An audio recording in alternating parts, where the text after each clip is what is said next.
വരും. താങ്കൾ ഇപ്പോൾ ഇവിടെ കച്ചവടം നടത്തുവാണ്. എവിടെയാണ്? ചൂരൽമല ടൗണിൽ കച്ചവടം നടത്തുന്ന ആളാണ്.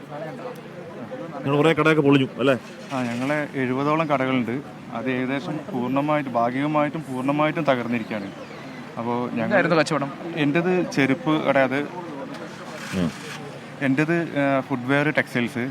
ഇത് ഞങ്ങളെ അടുത്തുള്ളതാണ് മൊബൈൽ ഷോപ്പ്. അപ്പോൾ ഞങ്ങളവിടെ കച്ചവടക്കാരുടെ ഒരു പ്രതിനിധിയും കൂടിയാണ്. അപ്പോൾ നിങ്ങൾ അവിടെ കച്ചവട സ്ഥാപനം മാത്രമായിരുന്നു, വീടും അവിടെ തന്നെയായിരുന്നു ചൂരൽമലയല്ല? വീടും ചൂരൽമലയാണ്. അപ്പോൾ ഞങ്ങളിപ്പോൾ അതിൻ്റെ തൊട്ടിപ്പുറത്തായതുകൊണ്ട് ഞങ്ങൾ വീട് അതിൽ ഉൾപ്പെട്ടിട്ടില്ല.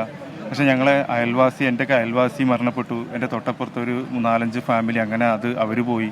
പിന്നെ മുണ്ടക്കായിൽ പൂർണ്ണമായിട്ടും അവിടുത്തെ കടകൾ നഷ്ടപ്പെട്ടു. അപ്പോൾ ഇതിന് പുറമെ ഞങ്ങളാ ടൗൺ എന്ന് പറഞ്ഞാൽ ഈ ഉരുൾപൊട്ടലിനെ ആ കുടുംബങ്ങളെ ആശ്രയിച്ച് മാത്രം ഉള്ള ടൗണാണ്. അവിടെ 70ഓളം കടകൾ അവരാശ്രയിച്ച് മാത്രം കഴിയുന്ന ടൗൺ. ആ സ്കൂള് ആ ഉരുൾപൊട്ടിയ പ്രദേശങ്ങൾ മാത്രം ആശ്രയിച്ചിട്ട്. അപ്പോൾ ആ ടൗൺ അവിടെ പൂർണ്ണമായിട്ട് ഇല്ലാണ്ടായിരിക്കുകയാണ്. അപ്പോൾ അവിടെ ഇനിയില്ല കച്ചവട സ്ഥാപനങ്ങൾ, കുറച്ച് ഉള്ള സ്ഥാപനങ്ങൾ ഇനി നമ്മൾ നന്നാക്കി എടുത്താൽ പോലും അവിടെ ഒരു കച്ചവടം നടത്തി കഴിഞ്ഞാൽ വാങ്ങാൻ ആളില്ല. പേരെന്താണ് താങ്കളുടെ?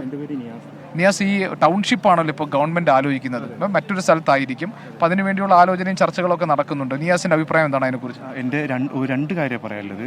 നമ്മളിപ്പോൾ ഈ സ്ഥാപനത്തിൽ ഒരുപാട് ബാധ്യതകളാണല്ലോ. നമ്മൾ ഒരുപാട് ലോണും കാര്യങ്ങളൊക്കെ എടുത്തിട്ട് പല ഇതിന് വാങ്ങാവുന്നിടത്തോളം ലോണും കാര്യങ്ങളൊക്കെ നമുക്കുണ്ട്. ഇതൊക്കെ ഒരു മാസത്തിൽ നമുക്ക് ഭാരിച്ച അടവുകൾ വരുന്നുണ്ടായിരുന്നു.